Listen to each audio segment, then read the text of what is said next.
Morning, and this is going to be a live stream. Let's make sure that things are working great. The sound is good. Make sure the sound is good. Sound is good. All right. Welcome to another public live stream session. And man, am I super fired up to talk about the 401k investment strategy for financial independence and retire early.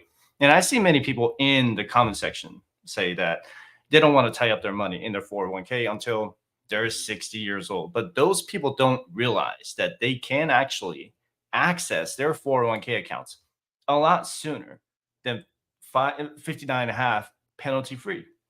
There is a rule of 55 with the traditional 401k that you contributed in pre-tax dollars. So you can start withdrawing from your 401k penalty free starting at the age of 55 if you quit your job in the same year. But you will still pay federal and state income taxes like you would if you were at age 59 and a half.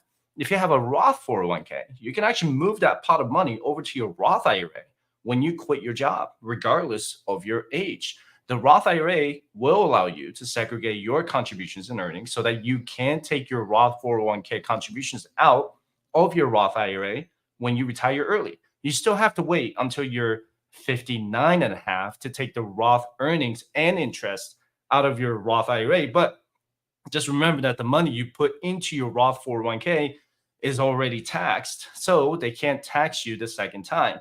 So if you think investing in your 401k is a waste of time, you're wrong.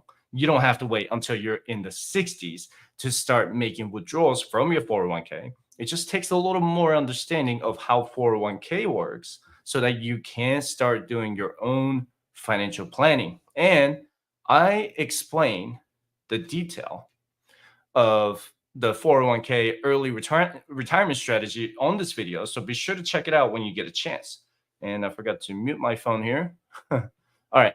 So my job is to provide information and education so that you can make your own informed financial decisions. If you do need assistance to make sure you're on the right financial path, you can schedule a 60-minute session with me by visiting firechat.com/coaching, or you can get my free financial resources like the 401k calculator, financial independence calculator, and many other calculators for absolutely free by visiting firechat.com/resources. Okay. So and I would love to know where you're watching this from. And I appreciate every one of you tuning in because I can't believe how my channel has grown from 5,000 to over 38,000 subscribers in about a year. And I don't do clickbait titles or thumbnails like maybe other finance YouTubers do. I just answer your specific financial questions and give you the tools you need to achieve financial independence and have the possibility to retire early. And I want you to click on my videos because they're relevant to your financial situation. You can always follow me on Instagram if you want to know what's going on behind the scenes and stay up to date on my content. All right. Now, to the main topic here. When you log into your 401k account, you're probably thinking, am I investing in the right mutual funds? Let's go over some of the most common 401k mutual funds so that you can decide what's best for you. And keep in mind that I'm not here to tell you what to invest, but to help you understand what these mutual funds do to grow your 401k. You have to be the one to make the 401k investment decision, not me, not your financial advisor, or not another YouTuber. This is the money that you have been working very hard to save for your retirement. So you should never blindly trust someone else to invest the money for you. But there are some 401k investments for beginners that you can start investing without doing much research because it'll do the work for you. So let me show you this. So the most common one you're going to see in your 401k is probably the target date retirement fund. And I'm going to go over the other mutual funds later on in this video. The target date retirement fund will look something like the Vanguard Target Retirement 2050 Fund, Schwab Target 2055 Fund, Fidelity Freedom Index 2060 Fund, or something like that. The name of the fund usually starts with the broker that manages it. So it's owned by if it's owned by Vanguard, then it'll say Vanguard, right? What matters more is the year that you choose. For example, if you turn 60 years old during the year 2050, then the 2050 target date fund in your 401k will gradually reduce risk by reallocating money from stocks to bonds every year. The target date funds will show years in 5-year increments like 2040, 2045, 50, 55, and so on and so forth. When more younger people go into the workforce, they're going to open up more target date funds like 2070 or 2075 if they were born in 2010 or later. If you feel old, then you're definitely not alone. But anyway, if you were born in 1994, then you're going to be 60 years old in the year 2054. So generally speaking, the 2055 target date fund might be right for you based on your current age. Do you have to follow that? Not necessarily. Some people go further out to 2060 or 2065 because they want to have a target date fund with more stock allocation, or they don't expect to retire until 65 years old or later. So while it's important to choose the right year for your target date fund, it is also important to understand what's inside your target date fund. Okay. So, excuse me. And since most of my viewers responded to my survey that you use Fidelity for your investments, I'm going to use the Fidelity Freedom Index 2055 Target Date Fund as an example. I'm not sponsored by Fidelity, nor is anything I'm about to go over should be considered personalized financial advice. This is just for educational purposes only. If you have any further questions about your 401k, you can schedule your 60-minute session with me by visiting firesightchat.com/coaching. But anyway, the left side of this, where it's going to show you what this mutual fund is. It is a mutual fund managed by Fidelity with a target retirement date in the year 2055. Okay. This mutual fund was created on June 1st, 2011. The gross and net expense ratio is 0.12%. What this means is that Fidelity is charging you $12 for every $10,000 you invest in this mutual fund. Warren Buffett, possibly the greatest investor of all time, once said that costs really matter in investments. He's absolutely right. You need to know how much of your money is going to the mutual fund every year. If this mutual fund performs a 7% return, then your net return after the expense ratio of 0.12% is going to be 6.88%. That makes sense so far, right? So pay attention to what you're paying for before you decide to invest in any 401k mutual fund. The next one is the net asset value, or NAV, okay, right here, where it says $20.82. I don't want to go too technical about this because that's not my intent here in this video, but it basically represents the value of this mutual fund by adding the total value of the fund's assets and subtracting its liabilities. Let me just tell you in the most basic ways. Mutual funds are NAV to, well, not they use NAV to calculate the price per share of the mutual fund. So if the NAV of this mutual fund says $20, if you purchase $1,000 of this mutual fund, then you're going to get 50 shares because 50 shares multiplied by $20 is $1,000, right? And keep in mind that mutual funds allow you to purchase fractional shares. So if you purchase $910, then that's going to be 45.5 shares if the NAV is $20. And minimum to invest here is usually not applicable in your 401k unless they have a specific fund that only allows high or higher net worth individuals to invest in. They would have something like a minimum investment of $100,000 or even $1 million, and I've seen that with Vanguard. But anyway, in this case, the minimum to invest in this mutual fund is $0. The turnover rate in the mutual fund basically means the percentage of its stocks, bonds, or other holdings that were bought, sold, and changed in 1 year. If you see a turnover rate of 50%, then that means half of these mutual fund investments were sold in the previous 12 months, and that could be considered a high turnover ratio. If it says 10%, then that means 10% of this mutual fund was bought, sold, or exchanged in the previous 12 months. That makes sense so far, right? The team that manages this mutual fund is also known as the fund manager, who makes changes to the fund's holdings based on macroeconomic conditions, government regulations, or market volatility. An index fund typically has a lower turnover ratio because it just follows what the market is doing. But an actively managed mutual fund, or ETF, could have a higher turnover ratio because it's trying to book profits by having a higher return, which I will talk about in the next segment. And when you click on performance and risk, you're going to see how this target date fund has performed in the past year, 3 years, 5 years, or even 10 years, and since inception. Remember, whatever the percentage says on this chart, that's the average annual return for the past year, the past 3 years, the past 5 years, or 10 years. So if it says 5% under 3 years, then this target date fund performed an average of 5% return every year. If it says 10% under 5 years, then it's performed an average of 10% return every single year. It's not 10% in 5 years, but 10% every year for the past 5 years. And you can also compare how this target date mutual fund performed with other benchmarks or indexes like the S&P 500 or other similar target date funds. And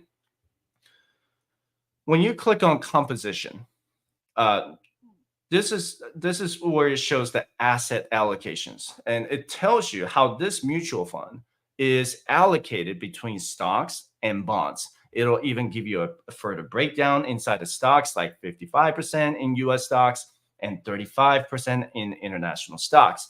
It's pretty typical for a target date fund that is really far out in the future years, with 90% stocks and about 10% bonds. So when you invest in this mutual fund, you're automatically investing 90% in US and non-US stocks and 10% in bonds.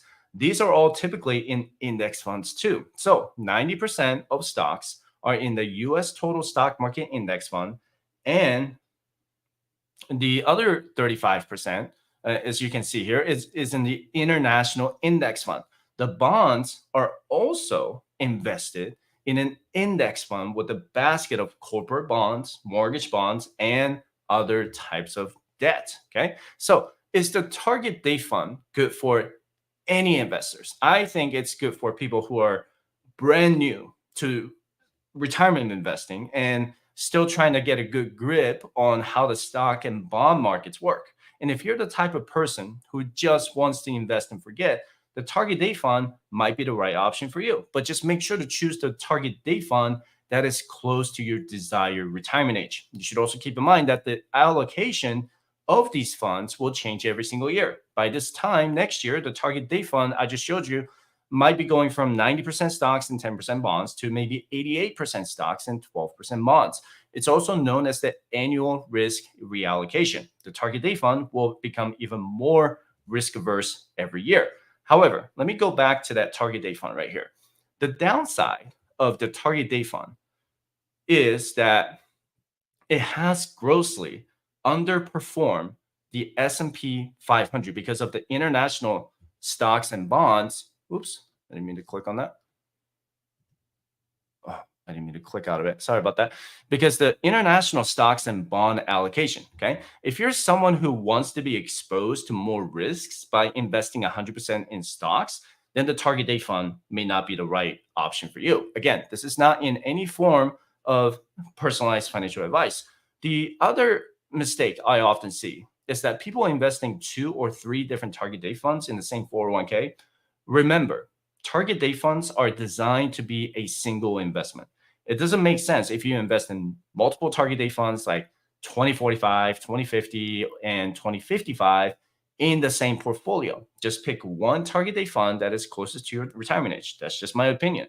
If you want to be more aggressive, then you can pick a date that is further out from your retirement date. 2060 target date funds are more aggressive than 2055, and 2055 is more aggressive than 2050, and so on and so forth. Because the younger you are, the more aggressive you want to be with the stock bond allocation, right? So you've probably heard of the rule of 100. Okay. So the rule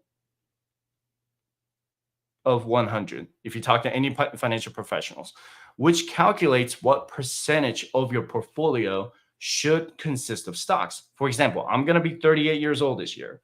The rule of 100 will be 100 minus 38.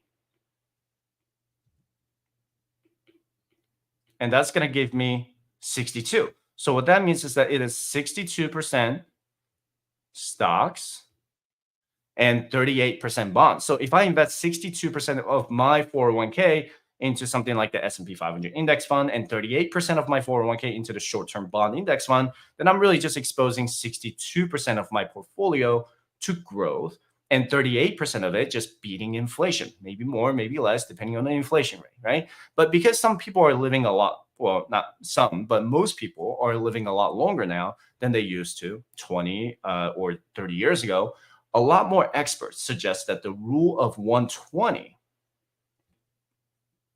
might be more suitable to calculate the generalized stock bond allocation. So 120 in the same example here minus 38 would give me 82% stocks or 82% stocks or 18% bonds. 82% would give you more risk exposure than 62% to stocks, right? You could use these numbers to match with the target date funds if you want to, but this is just the rule of 120. It doesn't mean that you have to necessarily follow this, but it just kind of give you the guidance on where you should be. But I have been historically investing 100% in stocks because I want to be exposed to risks a lot more. But you should really consider your overall risk tolerance, investment goals, and time horizon. If I am someone close to my retirement age and I need to rely on my 401k to pay for my retirement expenses, then I should consider reallocating some of my money to preserve capital or move it to income-based mutual funds. If losing 20% of your portfolio in a stock market crash would hurt your retirement income, then you should consider how much of your portfolio is exposed to a potential market correction, crash, or long-term bear market like from 2007 and 2009. But that's if you're close to your retirement age, right? And most of you starting out your FIRE journey are in what's called the accumulation phase. You're working on growing your 401k so that you can achieve your first 100,000, 250,000, 500,000, and then $1 million. If you're more risk tolerant, then consider increasing your stock allocation or investing in stock only mutual funds so that you have a higher potential return instead of using the target date fund. Okay. Let me take a sip of coffee here. Yo. Ooh, you know what? Hold on. I gotta give out the channel membership here. Membership gifting. Give 5. Well, I'm gifting. I'm gonna play some YNAB because I would love for you guys to get your budgeting app here. Be right back. By the way, did you know that over 50% of Americans who make over $100,000 a year are living paycheck to paycheck? So is it always an income problem or a spending problem? If you're having trouble figuring out your budget, I encourage you to download a budgeting app called YNAB. YNAB stands for You Need a Budget. That's right. Whether you make $50,000 a year or $300,000 a year, every one of you needs to create a budget to achieve financial independence. You need to give every dollar a job so that you can be more intentional with your savings and spending. You can get a free trial without any credit card information by using the link in the description below. All right, so let me talk about the active funds and index funds here. So before I show you the differences between an actively managed mutual fund and a passively managed mutual fund, there are 3 key questions you need to consider to find the right investments for you. When do you need to gain access to the money you're investing and how much risk you're willing to take? If you need the money within the next 3 years, then you might want to consider investing in something that is safer or risk averse. Can you take some losses in the short term and hold them for the long term? And when you look into the mutual funds, you need to look into the long-term track record, like how it's performed in the past 5 years or maybe even 10 years. I chose to invest in index funds because they're cheap and they have a long track record and all the historical returns. And before you choose what index funds to invest in, or when you research any types of investments, you need to first know or understand the differences between an actively managed mutual fund and a passively managed fund, or also known as an index fund. And keep in mind that an index fund doesn't necessarily mean that it's a mutual fund, but it could be either a mutual fund or an ETF. That's probably one of the most common misconceptions out there. So it's actually called an actively managed mutual fund or actively managed ETF. If it's an index fund, it could be an index mutual fund or an index ETF. That makes sense so far, right? So an actively managed mutual fund or ETF means that the fund managers are actively trying to beat the benchmark like the S&P 500, Dow Jones, NASDAQ, and many others because they're constantly trying to beat the overall market. The turnover ratio could be a lot higher, which means that they're going to buy and sell stocks more frequently in the mutual fund. And I want you to think of it this way. You are the person in charge of this actively managed mutual fund with a basket of stocks, and you look at the S&P 500 and it's performing 10% so far this year. Your job is to beat that 10% by buying and selling stocks inside a mutual fund and get that 12, 15, or maybe even 20% return. If you don't, then people will sell out your mutual fund and go somewhere else, right? That's how an active fund typically works. And the upside of investing in an actively managed mutual fund or ETF is that your money could earn a higher return than the benchmark. And if you look at some of the active funds in the past, they have done some incredible returns against the benchmark, which makes them very attractive to some investors who don't want to settle with an index fund. Do they always beat index funds? Not always, because these fund managers are constantly trying to beat the market. The turnover ratio could be much higher than an index fund. So you could be paying more capital gains if your investment is not in a 401k, Roth IRA, HSA, or other tax-free or tax deferred accounts. So it's much more tax efficient if you invest active funds in a retirement account.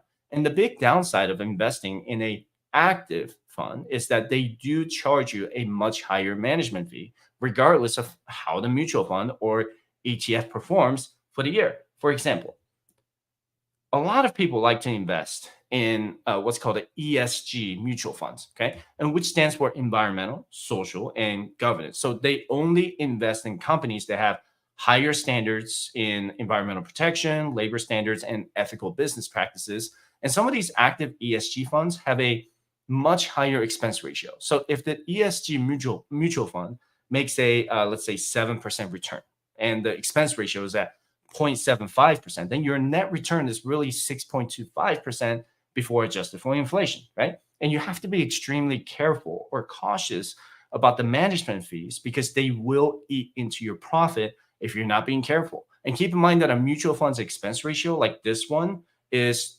charged on the total value of the account and not the gains. So you, as an investor, would still have to pay the expense ratio if the mutual fund loses value. If the mutual fund makes a 5% loss for the year, and you're looking at a total loss of 5.75% using the same example of 0.75% in expense ratio. That makes sense so far, right? And don't get me wrong, I have nothing against active funds. I would just prefer to invest in index funds that are passively managed with a low fee. And Warren Buffett even said in the 2020 shareholders meeting that the best thing for people to do is to own the S&P 500 index fund. And when you invest in an index mutual fund or an index ETF, your money gets exposure to the entire US market and benefits from his historical upward trajectory for a very low fee. Warren Buffett said he owns two S&P 500 index funds. One of them is VOO and the other one is SPY or SPY. VOO is the Vanguard S&P 500 index ETF that charges 0.03% in expense ratio. That's $3 for every $10,000 you own in this S&P 500 ETF. With an active fund that charges you 0.75%, that's $75 for every $10,000 you invest. That's a huge difference, right? If you're just starting to invest now, the expense ratio between 0.03% and 0.1%, might not make a huge difference. But once your portfolio reaches 5 figures, 6 figures, or maybe even 7 figures, the expense ratio is the one thing you need to pay special attention to. So the definition of an index fund is very simple. It is passively managed. So it just tries to match the performance of a specific market benchmark as closely as possible. It doesn't try to beat the market or lose to the benchmark. It just rides with the market. Okay, and they have a lower turnover rate than an active fund because it just matches the performance of the market benchmark. If the S&P 500 swaps out one of their stocks because they have 500 stocks, right? Then the index fund would just do the same thing, and which makes index funds very tax efficient compared to active funds. I have a variety of index funds inside my taxable brokerage account. And most of the time, the only tax I will have to pay is the dividend reinvestments. That's right, S&P 500 ETF or any index fund actually pays dividends every quarter or every year. Sometimes capital gains do happen, but they don't happen very often. I don't get taxed for the capital growth, but I will have to pay capital gains tax on the qualified dividends every year. So keep that in mind about the index funds. And what makes them attractive is the low fee. The average expense ratio for the index funds I'm investing in is about 0.06%. And that is pretty much average across the board. So when it comes to investing, you need to think about the cost and tax efficiency. I have met plenty of people who just don't know what they're doing and end up paying more fees and taxes, which eat into their profit, right? You can schedule your 60-minute session with me by visiting firestation.com/coaching if you want to chat more about that. VOO, for example, like the one Warren Buffett is investing in, is the S&P 500 ETF, index ETF managed by Vanguard. It follows the S&P 500 benchmark. So if the S&P 500 goes up, then this ETF will also go up. If the S&P 500 goes down, then this ETF will also go down. It's not trying to beat the market. It just follows what the market does. And the other ETFs that you can check out, maybe QQQ, Invesco QQQ Trust ETF. That is another example of an index ETF that follows the performance of the largest non-financial companies in the NASDAQ 100 index. This ETF focuses on technology and growth companies. So it offers a high risk, high reward scenario. And another index fund that has higher volatility is the Russell 2000 index fund, which tracks 2,000 small cap companies in the US. If you want something even more diversified, you can look into the US total stock market index fund that tracks 3,000 or 4,000 US stocks in one single mutual fund or ETF.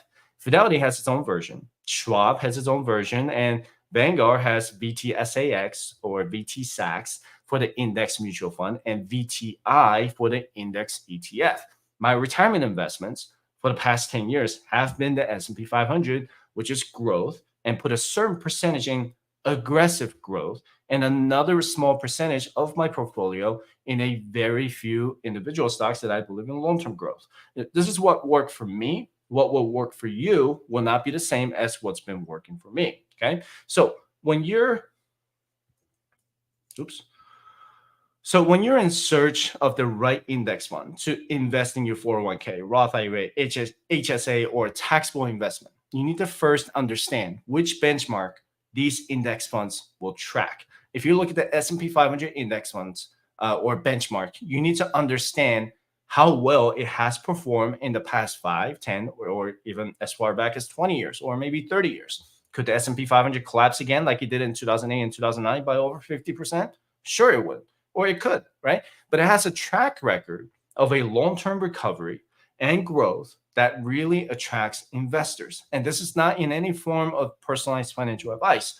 You just need to understand the risks and exposure of investing in any types of index funds. The S&P 500 tracks the 500 largest US companies like Apple, Microsoft, Tesla, Google, Nvidia, and many others. Does that index fund grow every year? No. We will face some years with negative losses. But if you're afraid of the S&P 500 collapsing to zero, then we have a bigger problem to worry about. Now, I'm not worried about the S&P 500 collapsing because I believe in the U.S. economy more than I believe in any other country. And it's an index fund always going to give you a positive return every year, though? Of course not. Because before you invest, you need to understand what you're investing in. That is the most important thing. Otherwise, it's just gambling. You need to be very aware of where your money is and how each index fund will grow based on macroeconomic conditions and company earnings, right? But remember that the fastest way to grow your money is by increasing your savings rate. Saving 10% of your income and making a 10% return is not going to be as good as saving 15% of your income and making an 8% return, right? Don't just go over the expense ratio for every index fund, but you also need to be aware of additional management expenses if you have a 401k, 403b, or 457 TSP, or other employer sponsored retirement account. Some 401k can be expensive, so you need to keep in mind how much of your profit will go to the broker, right? Just remember that the key to your success in achieving financial independence will require you to focus on long-term growth and not short-term noises. Your first $100,000 will be the hardest to achieve, but it'll be a lot quicker to get you to $1 million due to compounding interest and dividend reinvesting every year. And I got to my first $1 million by buying and holding. When the market was down, I bought more. When the market was up, I continued to buy because I was focusing on my long-term time horizon. Index funds are the cheapest way to invest, and I just simply ride with the market. You can get my free compound interest calculator, 401k calculator, and other retirement calculators by visiting 568.com/resources. And this has been another beast of a video, and I hope you got a lot out of it.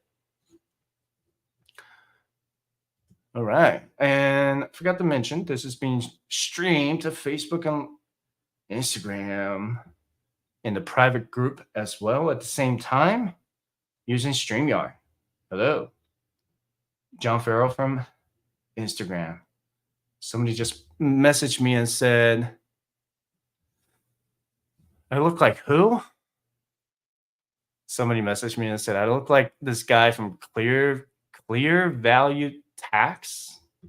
I don't know who that is. Sorry. Is he on YouTube? I'll look him up later. Okay.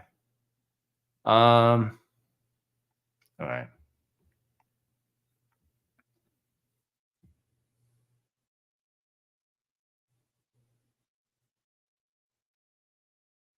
No. So, okay, Lee, I'm not talking about so the 7% you earn is the net, right? So if you take a look at the transactions in your 401k history, and I've seen this in Vanguard, Fidelity, Schwab, right? I use Schwab for solo 401k.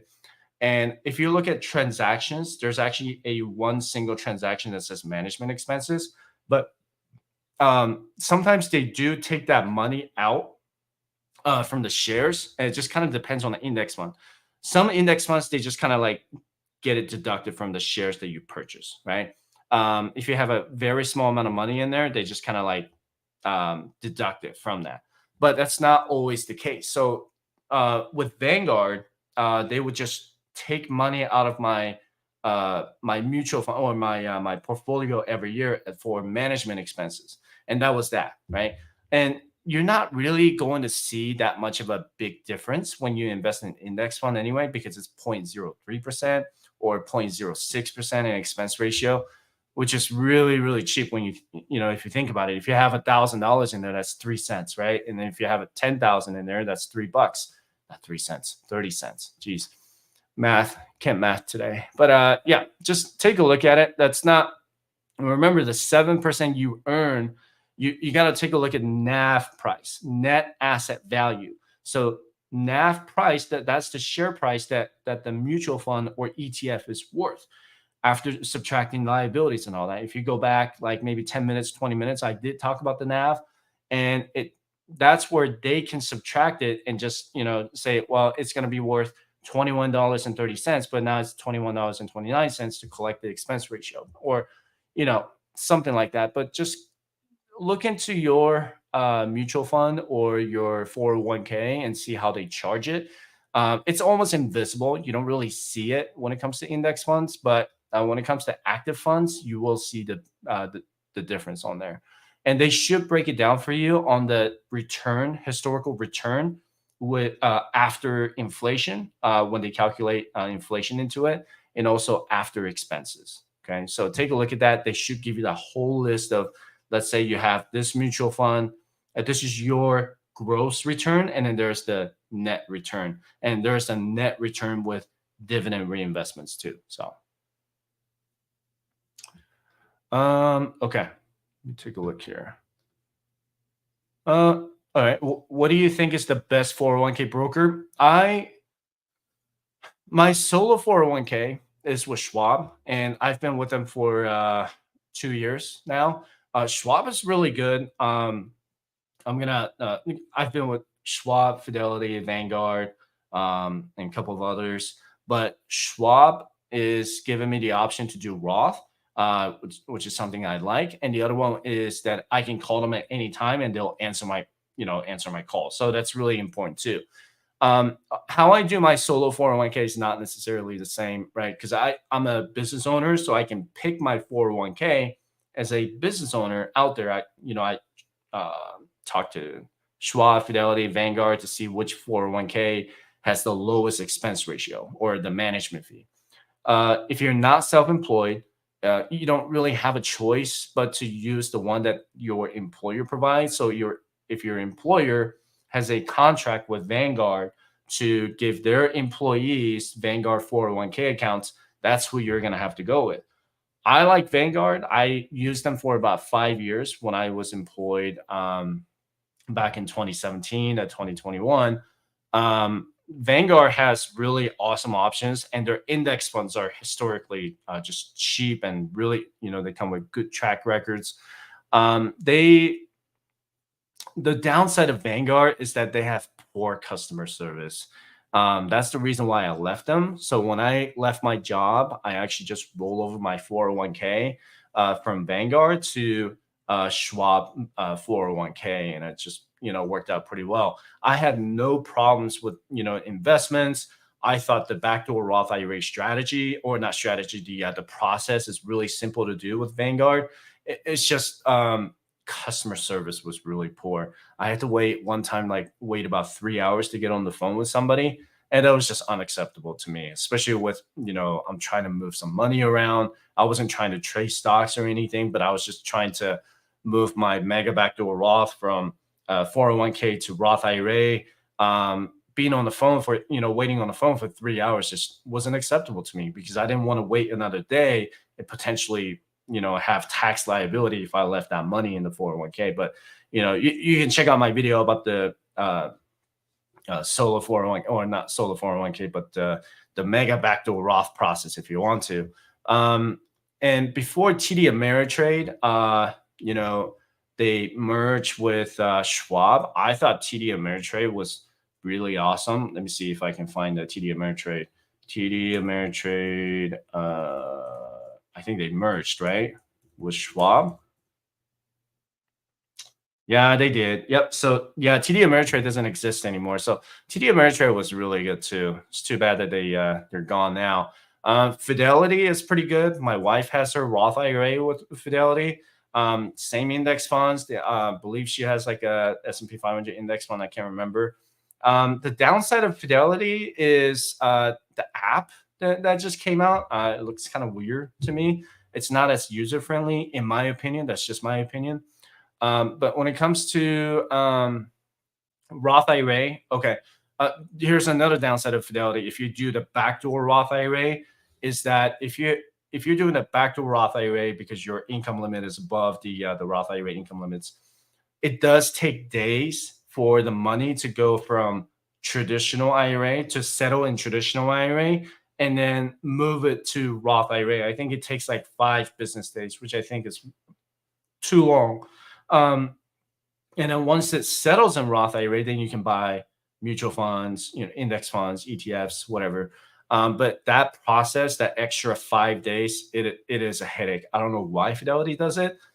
Vanguard didn't have that waiting process, waiting time, and Schwab doesn't have that either. So, that's something to keep in mind. And the other one that you might want to look into is like the frequency of trading and frequency of automatic investing. I am all about like just writing the training, right? And just keep it as simple as possible. So using Schwab, and I'm not endorsed by Schwab at all. I've just been using Schwab for a long time. I want to buy stocks or buy index funds every Friday, let's just say.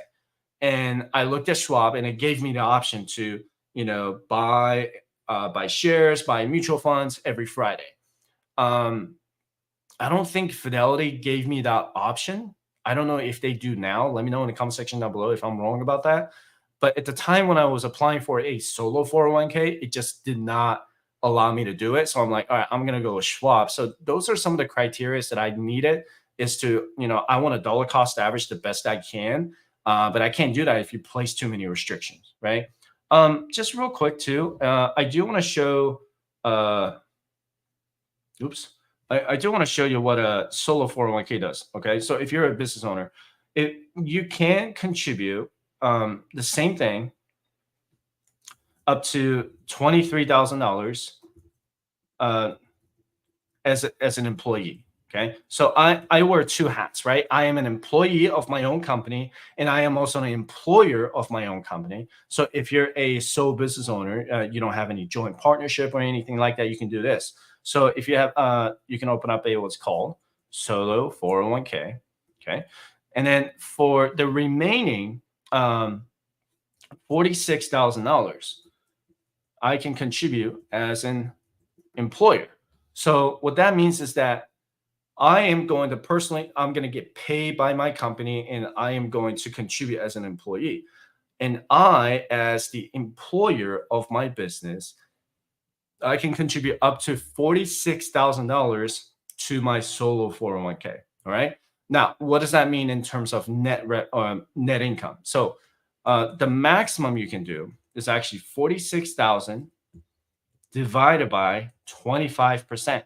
So the maximum that you can actually contribute, if you look at the IRS website, is the 25% of your net income. So in this case, if you did 46,000 divided by 25%, the maximum net income is 184,000. Sorry, that was too small. Let me go and zoom in on that. So $184,000 in net income will allow me to contribute $46,000 as an employer. So if I earn less than that, okay, so let's say my net income was for my business was 20,000, then the maximum that I can contribute as an employer is 25% of that, right? So 25, right? Then that would be $5,000. That is the maximum that I could contribute as an employer to my solo 401k. And as an employee, obviously, I need to make at least $23,000 as an employee, and I can put that in Roth or traditional. And Schwab actually gives me the option to do either traditional or Roth as for employer contribution. So check with your employer and see if they allow you to do Roth contributions for the employer contributions, which means that you're going to have to pay more taxes now. But I can do this as an employer for the solo 401k and contribute in Roth dollars for the employer contribution. So it's pretty sweet. But take a look, see where you are. But really good question. I think Schwab kind of comes out on top because of that. But nothing wrong with Fidelity either. Vanguard could have been better. Just their customer service. That's it. I don't mind their website interface. I think they still have some work to do, but a couple things they need to work on, customer service especially. But great question. Okay. How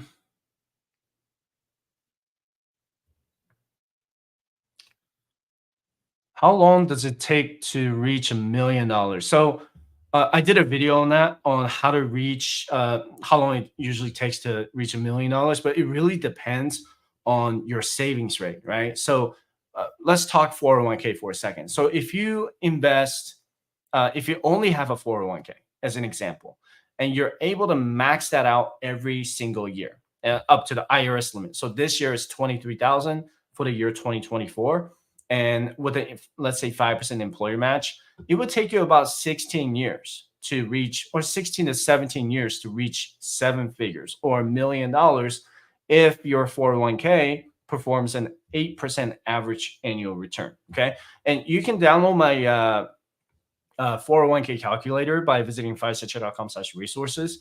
Uh, take a look at this. Okay. So let's just say that I'm going to put age for one. Okay. Just to show you how many years it would take. So let's say you make your doesn't matter. Okay, let's do employer. Take out the employer contribution, and I'm just going to do the max out 401k every single year. Okay. Now, if that's the case, going from 0 to a million, it would take you 18 years to reach $1 million. So at about 17 years, that would put you at $952,000. So you can download this calculator if you want to, or you can schedule a session with me by visiting firesightchat.com/coaching.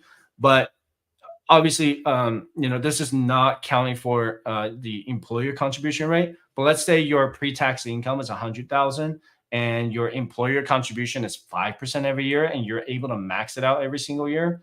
Then that puts you at that puts you at 16 years to hit $1 million because of the employer match. So employer match is really, really huge if you can somehow find a job with a large employer match. I have met a client in the past, way back.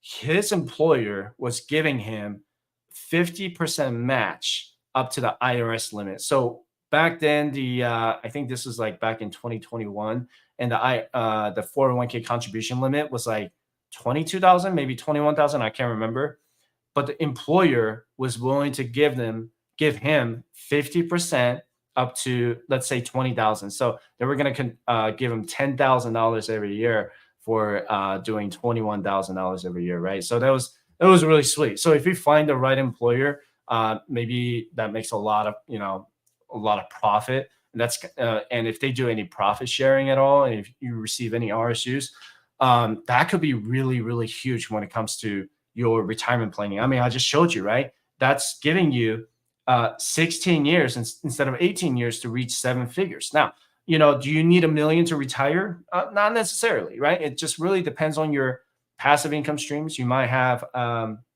real estate income coming in. You may have Social Security retirement income. You may have military pension. You may have VA disability or something else that's coming in for you. You might not need all $1 million to retire comfortably. But to most people, that $1 million is kind of like a fire goal, so to speak, right? Like if you look at in terms of financial goals, for me anyway, it's always been like I'm gonna reach my first 100,000. I achieved that right many years ago, and then my next milestone was to hit $500,000 in my investments, and then the next milestone was reaching $1 million in net worth. Net worth, not the same as investments. And then the next milestone was to achieve $1 million in investments. That's another milestone. So that's something to kind of like to think about when it comes to financial planning. Like, hey, what are your milestones that you want to achieve? But you don't want to just blindly invest, and you don't have any goals behind it. You don't do anything behind, what are you going to do with $1 million, and then you don't spend it. That's really the problem that I have with maybe some of the savers. And I was like that too. Like, I'm just going to save. And then I'm just going to enjoy it when I'm in my 60s. No, I want to enjoy it. I'm going to type this. I want to enjoy it when I'm in my 40s. I want to enjoy it in my 50s and 60s. I don't want to wait until I'm 60 to enjoy the money that I have been saving. I'm not saying that you should be irresponsible with your spending, but I want you to be very intentional with what you're doing. I am putting away 25% of my income towards my retirement, right? I got my 401k, solo 401k. I got my Roth IRA. I got my HSA. Those are done. All right. Now I am investing in my taxable investment account, and I am saving this much money so that I can retire earlier, or maybe buy something that I want. Maybe I want to buy a boat. I don't want to get a boat, but maybe I want to get a boat anyway. People say money doesn't make you happy. I think that's false. I think money can make you happy. If you use it wisely, if you have the intention, if you're being intentional with what you're going to do. If you haven't really thought about that, I want you to really start thinking about it, because I can give you all these numbers, right? all of these numbers and say, hey, if you invest all 18 years, you're going to be a millionaire. Cool. What are you going to do with it? I don't know. You know what I mean? So also something to think about. Oh, the other thing I wanted to show you, I forgot about this. I thought that was really interesting.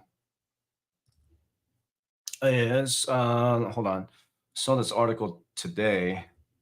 Yeah, this one. Okay, 401k millionaires surged 43% in the past year, and you can read this article. Where is this from? Market Watch. Because the stock prices are up, right? So naturally, more people are going in. But it says the first quarter had 485,000 401k created millionaires. That was a 15% increase from the last quarter when there were 422,000 and a 43% increase from a year ago's count of 340,000 people. That's incredible. And yeah, so let's see. So the average 401k millionaires, it took them about an average of 26 years and have an average contribution rate of 17%.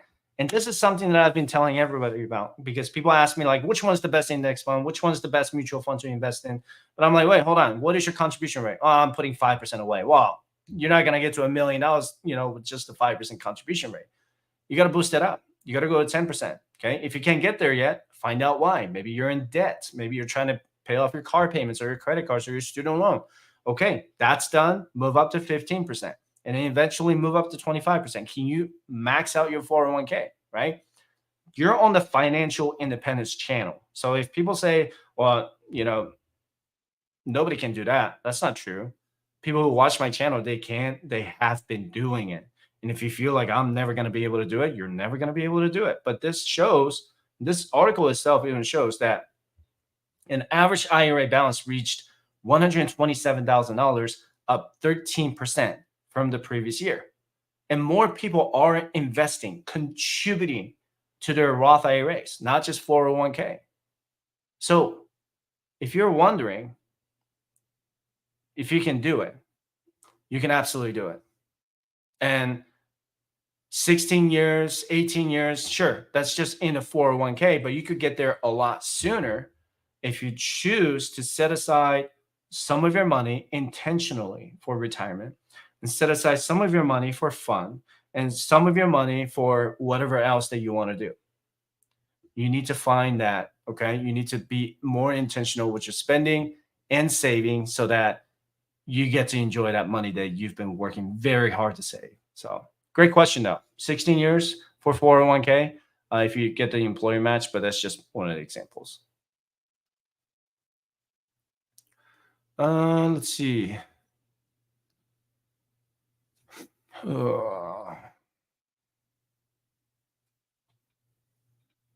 That's cool. Yeah, VFIAX 70%. That's pretty cool, Jesus. I'm not going to tell you what to do with the rebalancing or removing the bond index. But you're at 35, 26,000. Hey, that's a start. Okay. I'm not saying that's a start, but I would say you're doing something. That's what matters.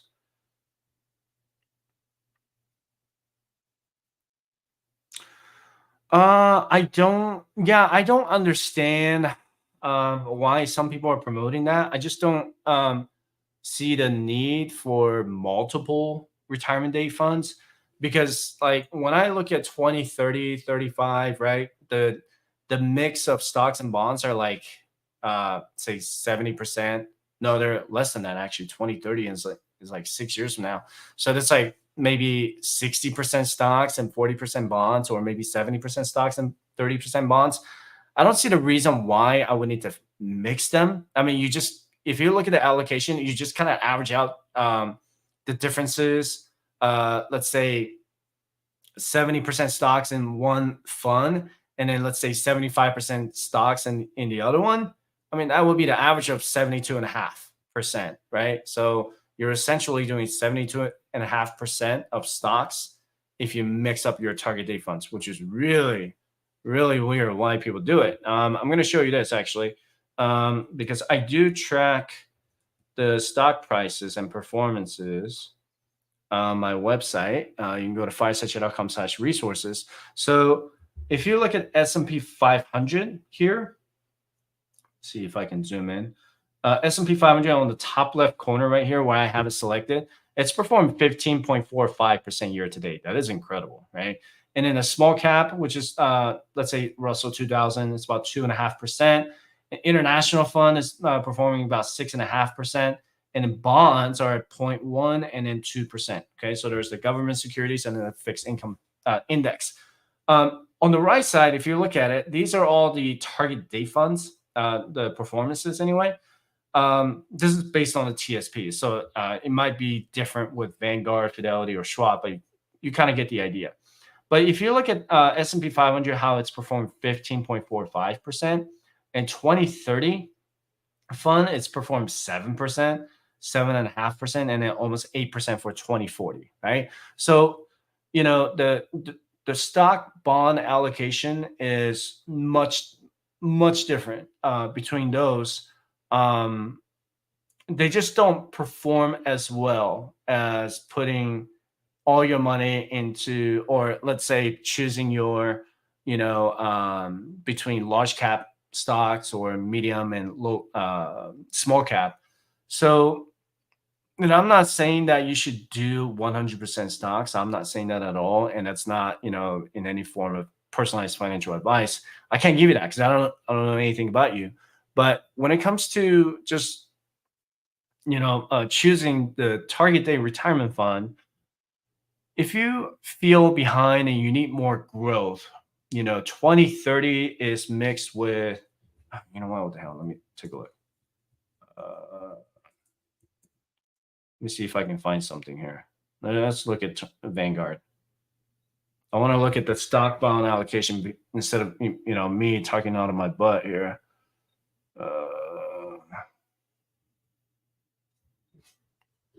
That's not it. Okay, there we go. Target date fund 2030. I'm going to look at the portfolio composition. So,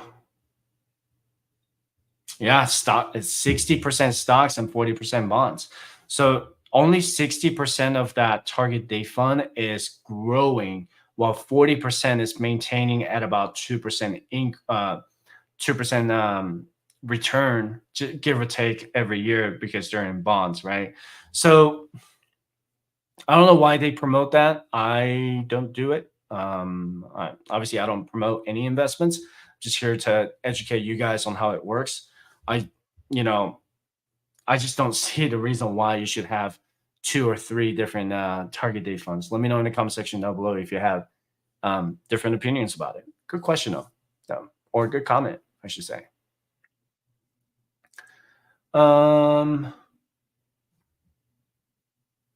I did a video on this extensively on the 401k loan. So 401k loan trumps 401k withdrawal. 401k withdrawal will give you the complete, well, not complete, but you take the money out, right? So not only you're going to miss out on the growth. Let me show you this so that I can do some comparison here. So 401k growth, let's see, or 401k withdrawal. So that you're going to owe federal income tax, state income tax, and 10% penalty. Okay.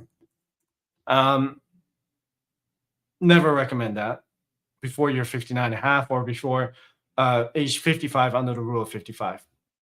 I never, ever recommend taking a withdrawal. Have I ever taken out a 401k loan? Yes, I have. I have taken out a TSP loan, which is the federal government version. When I was in the military, I took out a TSP loan, which is equivalent to a 401k loan. I regret doing it because it would have been much cheaper if I had just saved cash for it. I was struggling financially. This was like 10 years ago.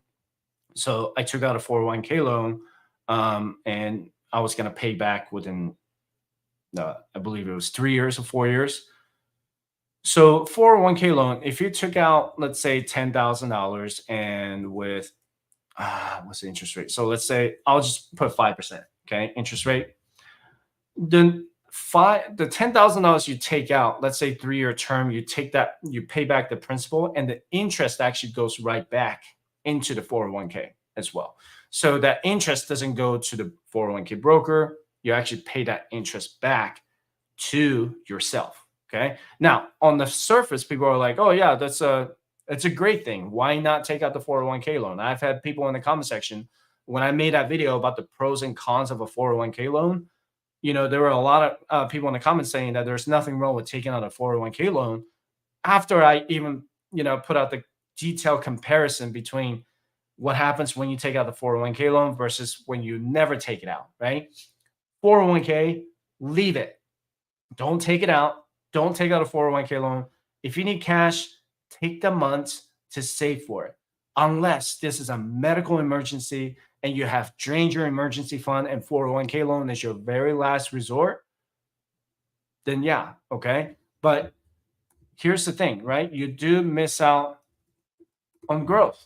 And I just showed you what how the S&P 500 has been performing in the year 2024, and that's 15.5% already. And I'm recording this in the month of June or June 26th, and we're about halfway through the year, and it's already got 15% return.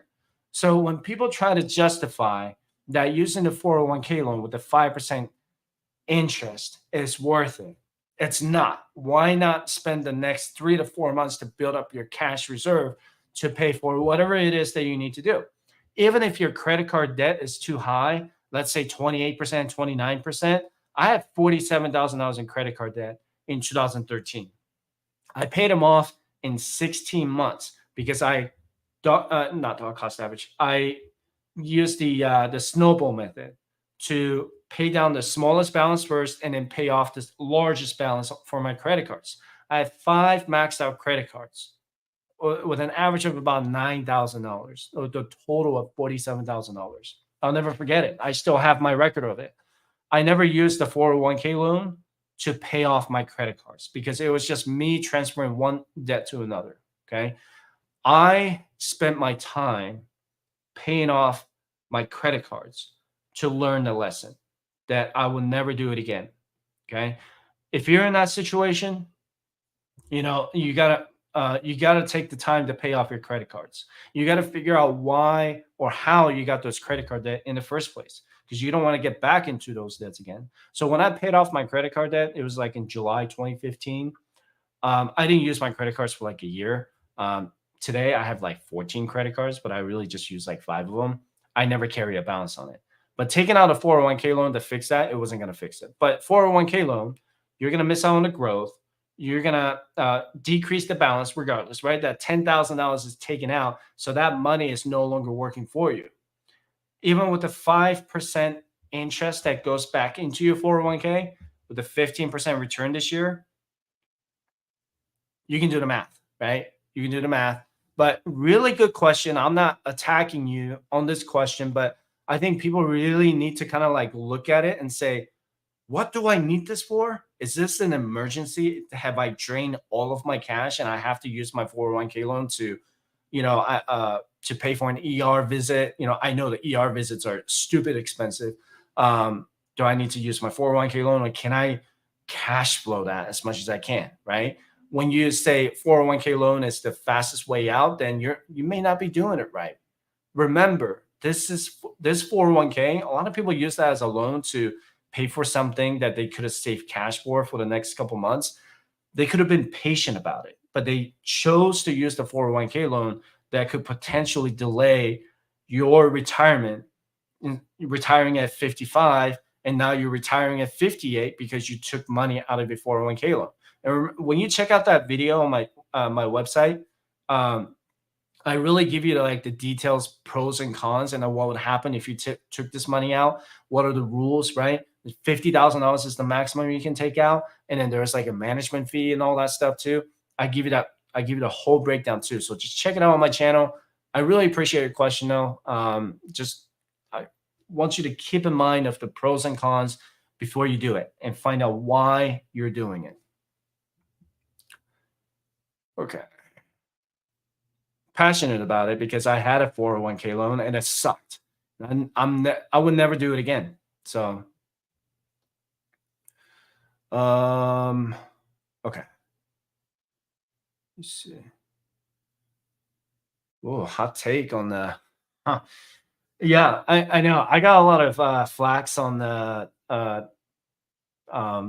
video I made about the tax proposal that Joe Biden did for the year 2025, and I was like, this is a terrible idea. And people are like, well, I didn't know Steyer was a right winger, super Republican. I'm like, man, if I disagree with somebody, that means that I'm affiliated with another. I didn't know that was really the case. That was, I was trying not to be as political in that video, but people took it very politically. And I had one person in the comment section, they were like, Sai's like a 38-year-old boomer when it comes to money. I'm like, you know what? I don't know, whatever. It doesn't bother me. I have thick skin and, whatever. But how should the government balance its budget? That is a tough question, because it is a tough job to do, especially when Congress is very divided on this issue. And when I say that the federal government can't, afford a recession this year or next year, I really mean it. The debt level, and some people in my comment section, they even try to justify like, oh, debt is a good thing for the economy. Okay, in the expansion stage, maybe, right? But we've been operating at a deficit for how many years? We were at war, and all that. We were spending money.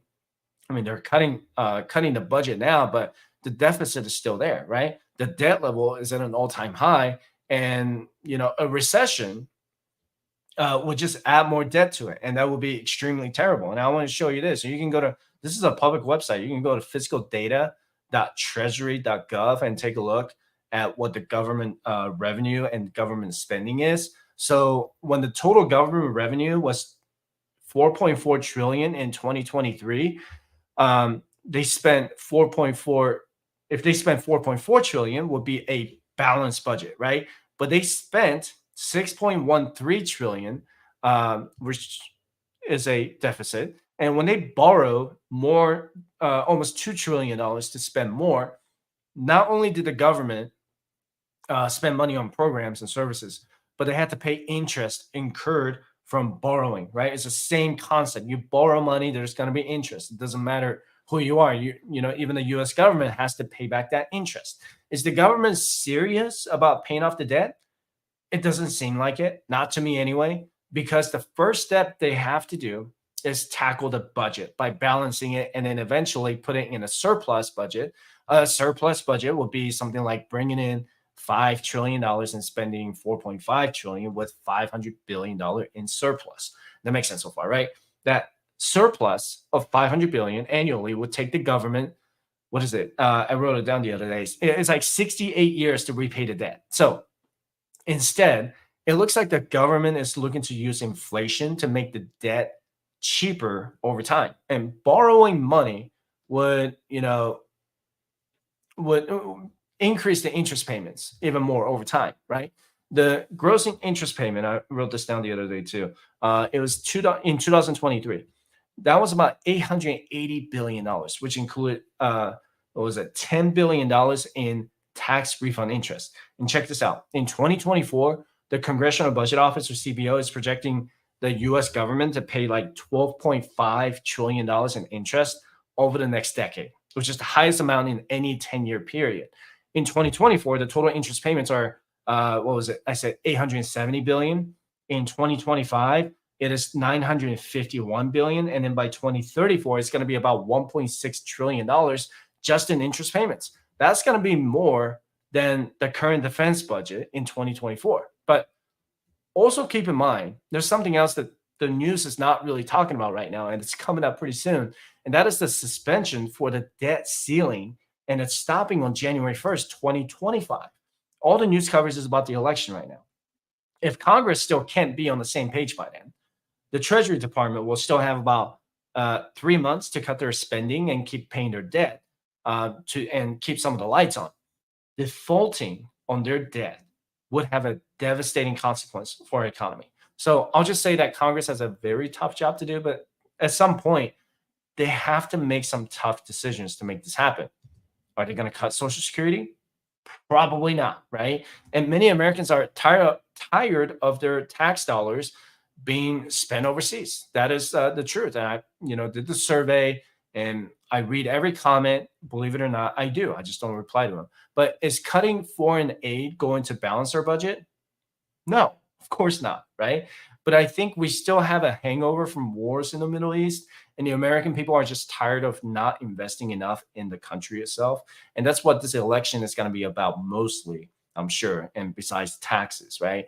Politicians from the Republicans or Democrats, they can't cut Social Security or Medicare because they know if they did that, they're going to get voted out of office. And out of the 68 million Americans who receive Social Security benefits, about half of them rely heavily on the Social Security retirement income. So taking away the benefits would put them in poverty, if not worse. And defaulting on debt would devastate the global economy and market because it would be a big hit to the US's reputation to the creditors. The one before last time we had to deal with the debt ceiling crisis in 2011 was when S&P downgraded the long-term credit rating from AAA, which represents a risk-free rating, to AA plus in 2011. Do you remember what the market did? Did not react well. Fitch also downgraded the U.S. credit rating from AAA to AA plus on August 2023.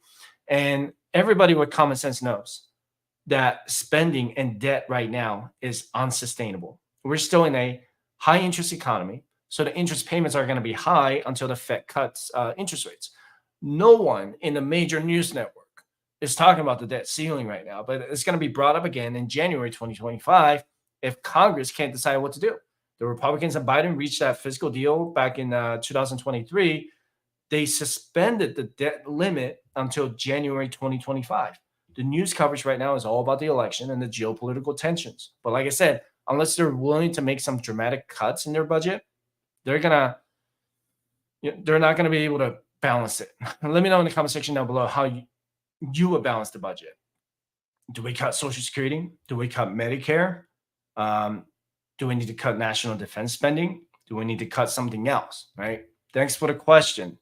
I'm just glad that I'm not an elected official. Just my opinion. Okay. You know what? Speaking of Congress, there is a change coming up in 2025 and 2026 with the 401k. You know what? I totally forgot to bring that up. Ooh, okay. I haven't brought this up in a while, and I made a video about this a while ago. But if your income is at least $145,000 a year, you need to be aware of this one change in your 401k that is starting in the year 2025 and then in 2026. So it could be in your 401k, 403b, TSP, and other employer-sponsored retirement accounts starting in January 2026. You actually have 2024 and 2025 remaining to enjoy this tax break with the catch-up contribution. And even if you're in your, let me pull this up, even if you're only in your 20s or 30s, this is a piece of information you should know so that you can properly plan for your FIRE investment strategy.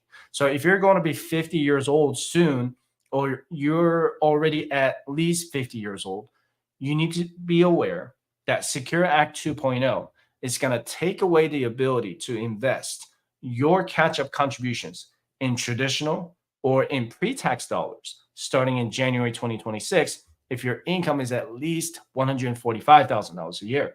That number is also going to be adjusted for inflation, so it could be $150,000 or $155,000 in 2 years. We'll see what happens.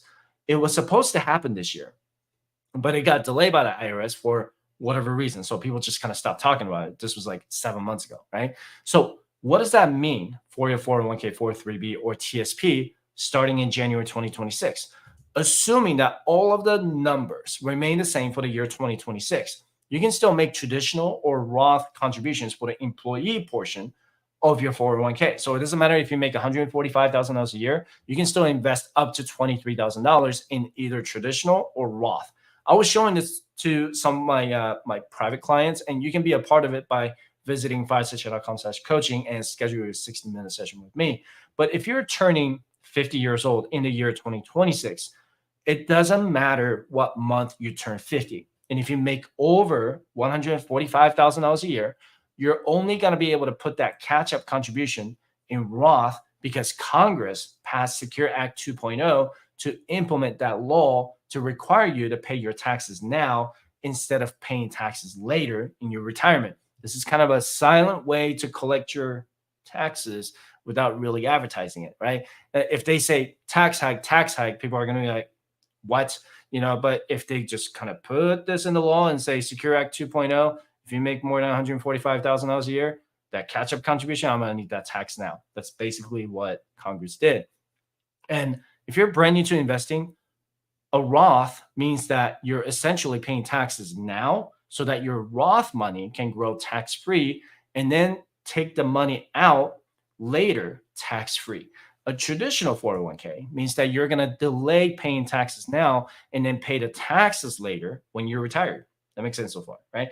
And if you make less than $145,000 a year, which is funny because their website even said you're a high income earner for $145,000 a year, but you're not really a high income earner for if you lived in San Francisco or LA or somewhere that's expensive. But this income limit applies to everybody in the US. But anyway, if you make less than $145,000 a year, you will still have the option to invest in either traditional or Roth. Whether you should do traditional or Roth will depend on your entire financial situation. When you log into your 401k contribution detail, you're going to have the option to contribute as an employee in pre-tax or Roth and catch-up limit in pre-tax or Roth. You have this year in 2024 and next year in 2025 to contribute to traditional if you're over the age of 50 for the catch-up contribution. And next year, in January 2025, the catch-up contribution limit for people between the ages of 60 and 63 will increase to $10,000.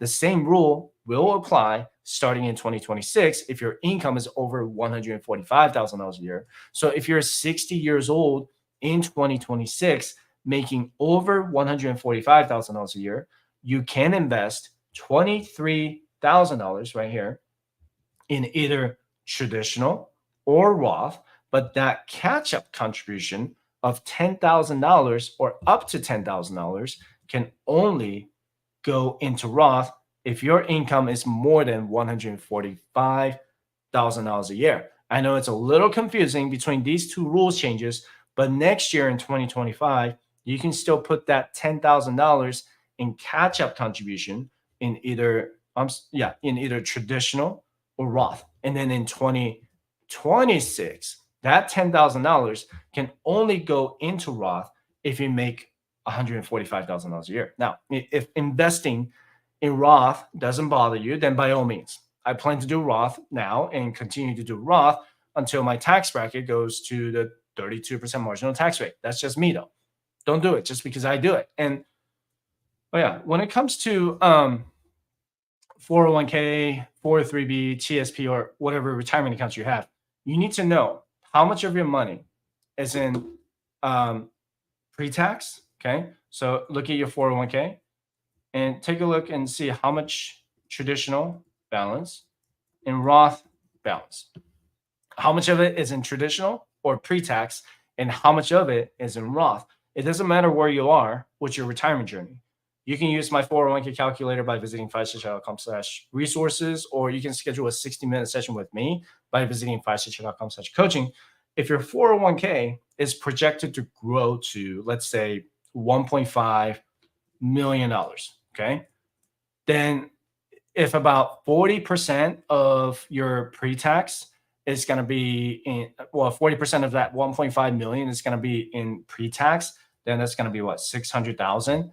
And that's the money you need to be ready to pay taxes for when you're retired. Okay. And if the rest of it let's say you have $900,000 in Roth balance, then that's the money you can enjoy tax free. Now, remember, the rules are different for each traditional 401k and Roth 401k. These rules, uh, same rules apply with the 403b or TSP. If you're in a nonprofit organization like a professor, college professor, or a teacher, or something like that, working in a medical field, or a federal government employee using the TSP, log into your retirement account today with whatever brokerage company you have and find out what your pre-tax balance is and the Roth balance is. Okay. You have to start planning for your retirement now. Do not wait until you're close to your retirement age to figure out what you have in your account. And these changes don't happen very often.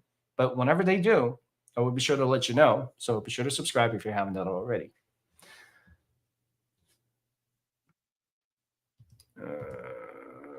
I'll take one last question.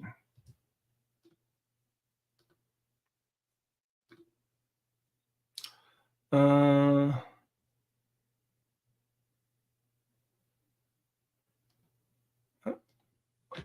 take two more questions. I don't think that's a naive question. So if you're looking to retire early, why would they have a Roth IRA retirement account if they can't access the money when they retire? So you can. So remember, like Roth IRA contributions, you can have access to that money at any time, penalty free, tax free. I'm using my Roth IRA conversion strategy to take the money out. And you can check it out on my channel if you want to. But the tax free growth really outpaces everything else. Like if I were to retire early, right? On the surface, I would say, oh, well, why not just put everything into the taxable investment account? And then when I reach $1 million, and I could just live off of that, let's say dividend income for $30,000-$40,000 a year, if it's a 4% dividend payout ratio. Now, I can't miss out on the 401k Roth IRA for two reasons.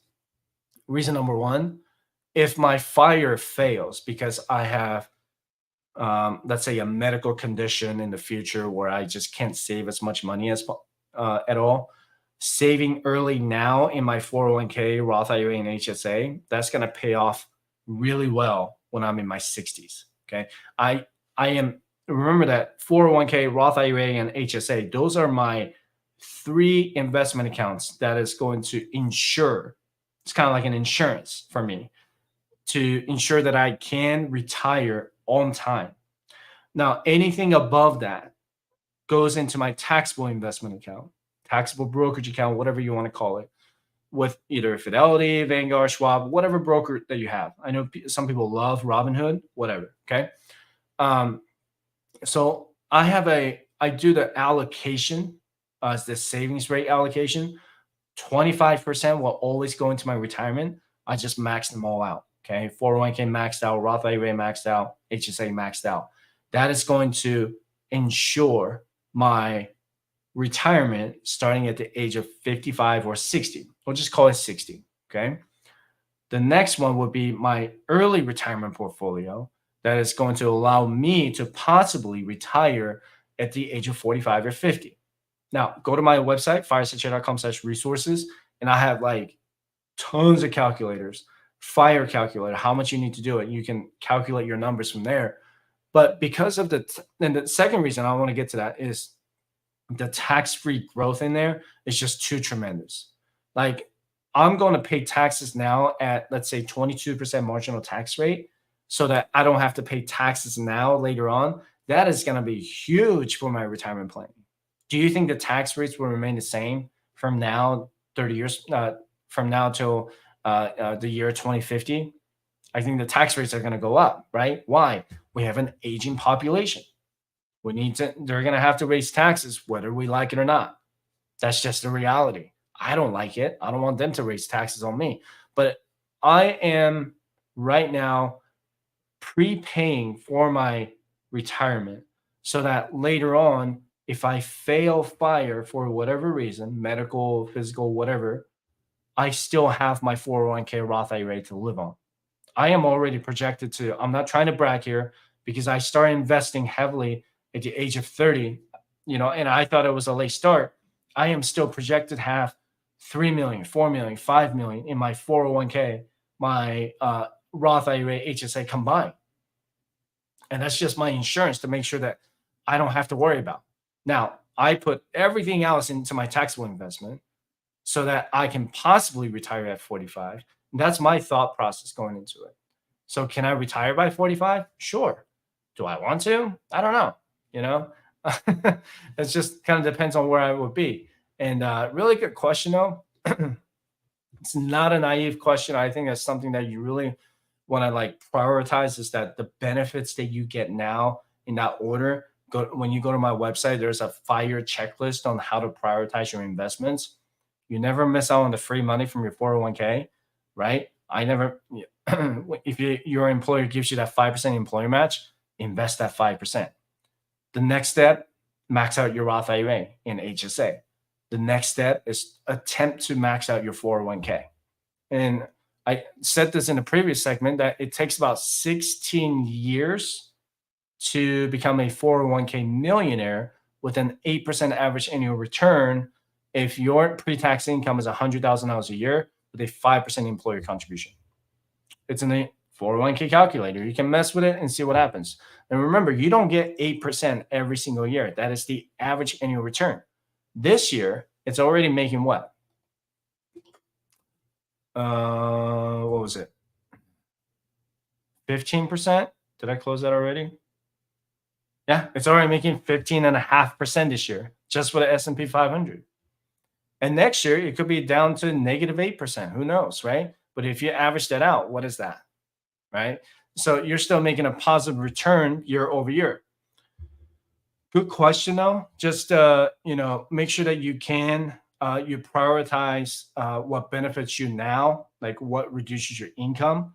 HSA reduces your income. Maybe using a 401k to reduce your income, and you choose to pay your taxes later. It's completely up to you. But I will never ever miss out on the 401k contribution. Roth IRA, max out the Roth IRA or max out the HSA, because man, those tax benefits do come a long way. And yeah, good question though. Thank you. All right. Let's see. Last question.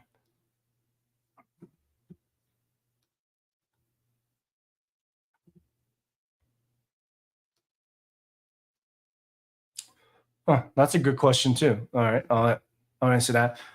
How much is too much in my emergency fund? Okay. So very broad question, but I'm going to kind of give you the breakdown. All right. So when we have our like my wife and I, we have our emergency fund that we never touch, right? Only for emergency. That's it. Traveling is not an emergency unless I have to go see my family for an emergency trip that someone got sick or something like that. That would be an emergency. But we're very, very detailed about what we can use it for. We can't just use it for anything and everything. Okay. Let me see if I can find a cash allocation strategy, because I did have that presented a while ago. I'm gonna have to find it here, but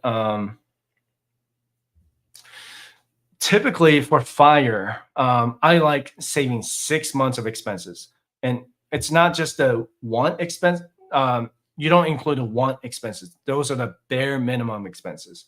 So if 6 months will let me survive by paying the mortgage, utilities, transportation, and all that, and that's going to cost me $30,000 to survive for 6 months, then that's $30,000 I'm going to have in my emergency fund.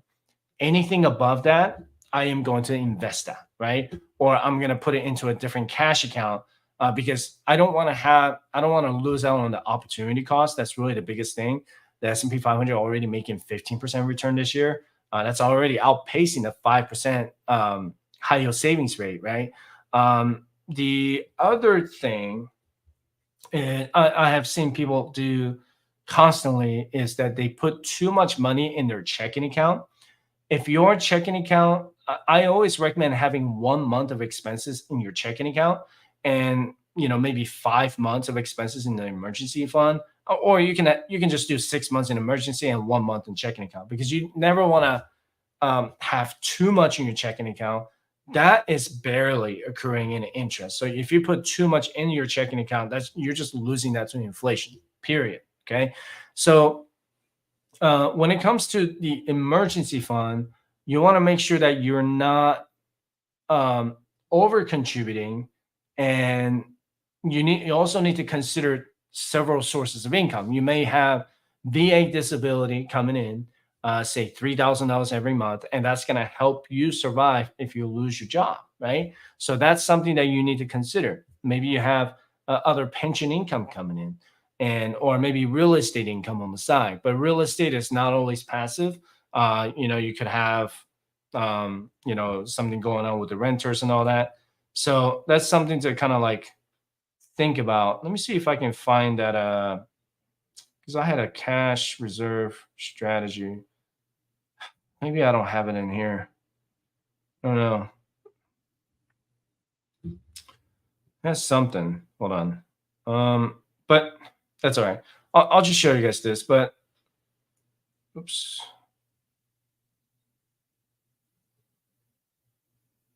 How do I get out of this?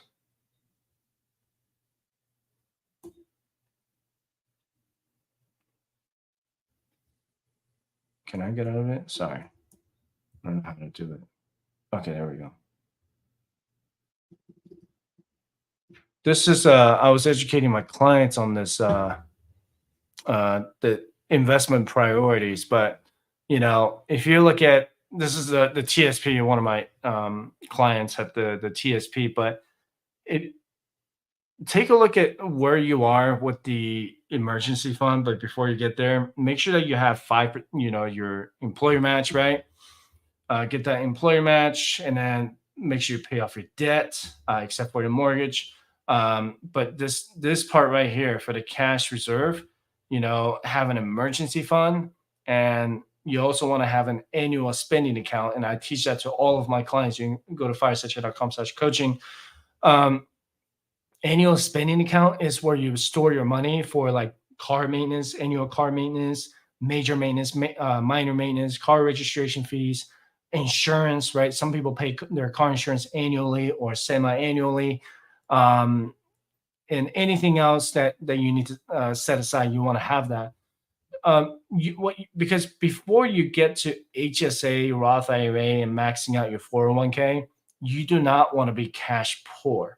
So once you get to 6 months of emergency fund and you feel like, all right, now my assets are, let's say, 200,000 or $500,000, it's growing and growing, but my cash is only 6 months of expenses, and I only have, say, $30,000 in there, right? So if you really calculate 30,000 divided by 500,000, that's 6% in cash. Then you might say, okay, I might need to boost my cash reserve here. The typically I always recommend at least 10% of set aside in cash. And if you want to put more cash aside to invest in real estate property or something like that, it's always a good way to do it. But you just don't want to be cash poor before you start investing, because when you go into the 401k and Roth IRAs and all that, you don't want to pull that money out.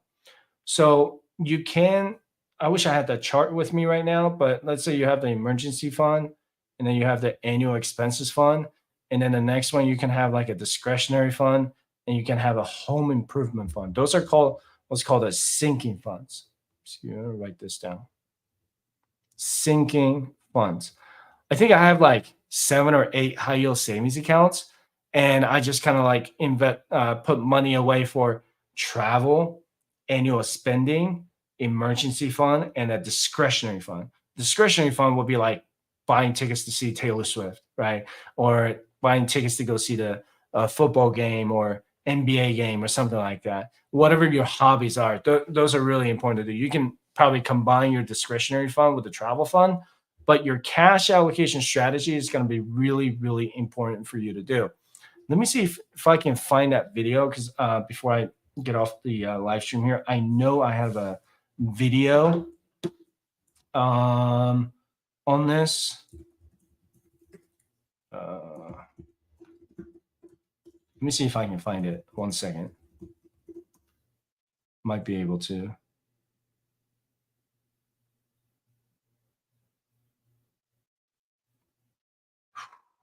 Maybe not.